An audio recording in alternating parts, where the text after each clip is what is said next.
ஹாய்ப்பா. சின்ன வயசில் ரொம்ப ஆசைப்பட்டு சாப்பிட்டேன் இந்த பூரி மசால். இன்றைக்கி நான் அதை தான் செய்ய போகிறேன். பூரி சப்பாத்திக்கெலாம் சூப்பரான சைடிஷ். உருளைக்கிழங்கு வச்சு சூப்பரான ஒரு உருளைக்கிழங்கு மசால் தான் செய்ய போகிறேன். அதுக்கு உருளைக்கிழங்கு நல்லா வேக வச்சு தோல் நீக்கி எடுத்துக்கலாம். கடாயில் அடுப்பு பற்ற வச்சு கடாயில் 2 ஸ்பூன் நல்லெண்ணெய் விட்டு கொஞ்சம் சீரகம், கொஞ்சம் கடுகு, கொஞ்சம் சோம்பு போட்டு தாளிச்சிட்டு 2 கொத்து கருவேப்பிலை, 3 பச்சை மிளகா. இதுக்கு பச்சை மிளகா தான் காரம்.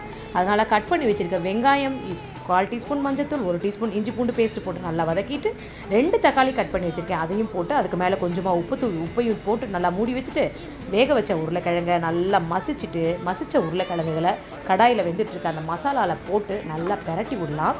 பெரட்டி விட்ட பிறகு அதில் தேவையான அளவுக்கு உப்பையும் போட்டு கரெக்டாக இருக்கான்னு செக் பண்ணிவிட்டு தேவையான அளவுக்கு நம்மளுக்கு பூரி மசால் கிடைக்கிற அளவுக்கு தண்ணியை வந்து 1/2 டம்ளர் தண்ணியை விட்டு நல்லா கொதிக்க விட்டு எடுத்தோம்னா அருமையான பூரி மசால் ரெடி ஆகிடுச்சு. எனக்கும் சின்ன வயசு ஞாபகம், 80s ஞாபகம் வந்திருக்கு. உங்களுக்கும் 80s ஞாபகம் வந்திருக்கா? சொல்லுங்கள். சூப்பரான பூரி